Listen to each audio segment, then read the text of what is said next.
हम एकरा के अपना नहीं कर सकत और एकरा के जब अपनाइम तो हमर घर वाला सब लोग ई लाभ के निकाल दी काहे कि ई लड़का हमर पति के ना हटे।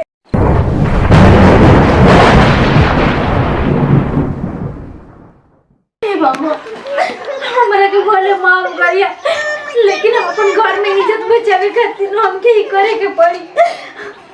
हमरा के लड़का के फेंके ही के पड़ी नहीं तो जबर सब परिवार की इज्जत चल जाए और ये हम कभी होके ना दे। अब हमके माफ करिए भगवान हम ये गलती जानबूझ के नहीं करत लेकिन हमार कोई बहुत जरूरी बटी है। चला तब कुछ भजन भाई हो जाओ। होखे तो ऐसा करो कि कमंडल में पानी बाकी ना पानी तो नहीं खे तनी पानी ले ले भाई तनी पानी ले मने भजन गावे में कुछ मेहनतो न पड़ेला। मुँह सूखा जाला तो पानी उनी तो पियही के न पड़ेला। तनी गुरुजी हाँ चला लिया भाई खैनी छोड़ मत खैनी तोहरा के कई एक बार कहनी कि राजकुमार खैनी मत खा। खैनी पर गुरुजी जी एक बा खैनी ना रही तो खैनिया तोरा के मुआइयो न दी जो पानी लिया तले हम भजन गावतानी। हाँ तले हम जातनी पानी लिए। हरि राम नाम भजला मैनवा आर राम नाम भजला मैनवा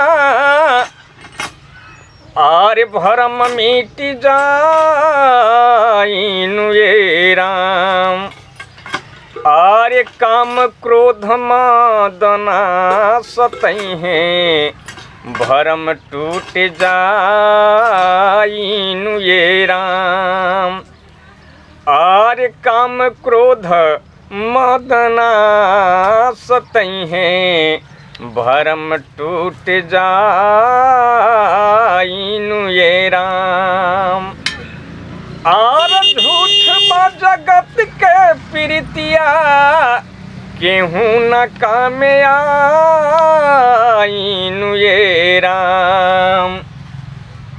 समझत ये संसार के प्रीत जौन बा झूठ बारी बचवा असली भगवान से जब प्रीत लगा लेबे भगवान तोरा के अपना लिहन उहे सच्चा प्रेम बा।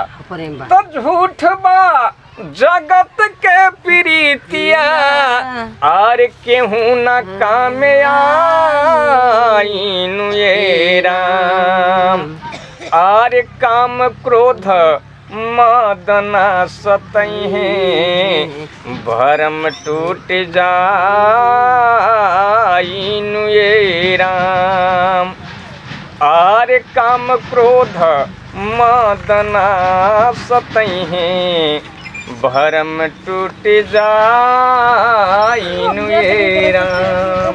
अरे चला ये कैसी औरत जा रही है रोते हुए? बचा के लेके जा रही है। बेबी सुनो सुनो सुनो सुनो कहाँ जा रही है भाई? सुनो सुनो सुनो सुनो सुनो रुको रुको रुको अरे रुको भाई रुको।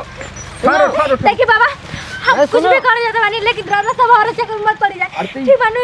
नवजात बच्चा के लेके कहाँ जा रहे हैं बड़ी बेटी? कहाँ लेके जा रहे हैं? हम कहीं लेके जाते बानी ना हम के जाए। मने सुनो सुनो सुनो सुनो सुनो सुनो सुनो मने क्या करोगी इसका? छोट बच्चा के कहाँ लेके जा रहे हैं आप?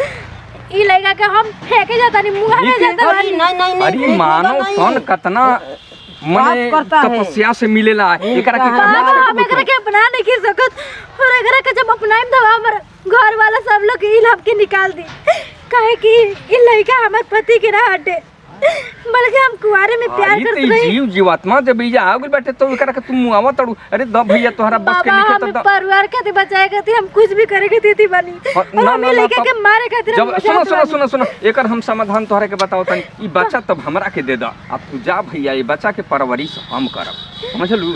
हाँ एकरा के काहे कि मुआइबू ई परमात्मा के अंश इतना छोटा प्यारा बच्चा आ तू मुआवे ले जा तड़ू। ना ना ना दे त हां तू दे द देवी छोड़ा तू दो साधु जी जा आई बच्चा के हम पालब।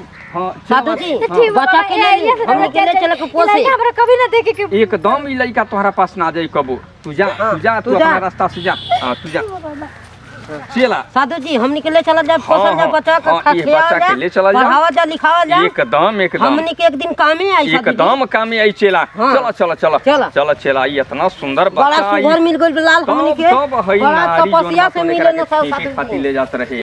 भगवान भले जाए तो मिल गइल बाबा नो तो ले लेला ना तो हम लड़का के तो मार ही गलती। चलो अब तो हेडेक नहीं के ना डर नहीं के ना का करी, हम तो ये तो कोई ना चाहते रहे लेकिन हम मजबूरी में होके करे कि हमके परल हट गए। लेकिन चलो अब ऐसे तो हमारा घर के इज्जत तो बात जाए ना, अब तो कोनो एथी ना पड़ी। कितना सुंदर बच्चा बा, प्यारा बच्चा बा, प्यारा बच्चा इतना सुंदर प्यारा बच्चा के करकसा नार ले जाके कहीं फेंक दी, मुआ दी, कितना अपशकुन होई।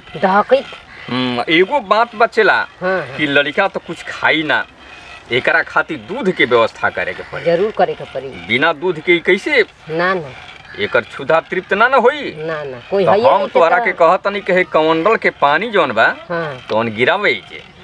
आ त्रिलोकी यादव इस बस्तिया में एगो बनन, उनका के यहाँ भैंस गाय बाड़ी सन, आ उनके से दूध जाके मांग ले आवा। सुन उधारी दिहन तब ठीक बा, आ ना दिहन न तो कहिया कि जोगी बाबा उजा आश्रमवा पर बैठल बनन, उजे चल के तू अपन हिसाब किताब कर ला।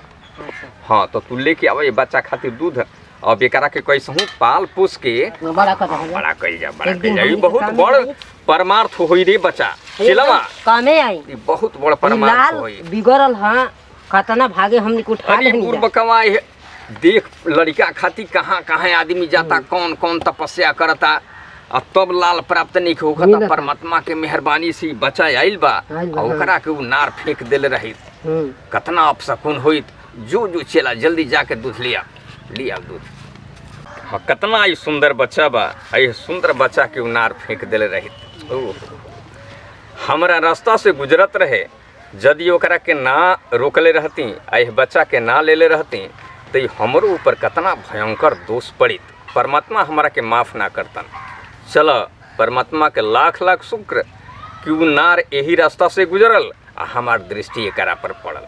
यह बच्चा के पाल पोस के हम योग्य बनाइब, हम काबिल बनाइब, और हमरा बाद हम ई प्रण लेतनी कि एह मठ के अधिकारी इहे बनी।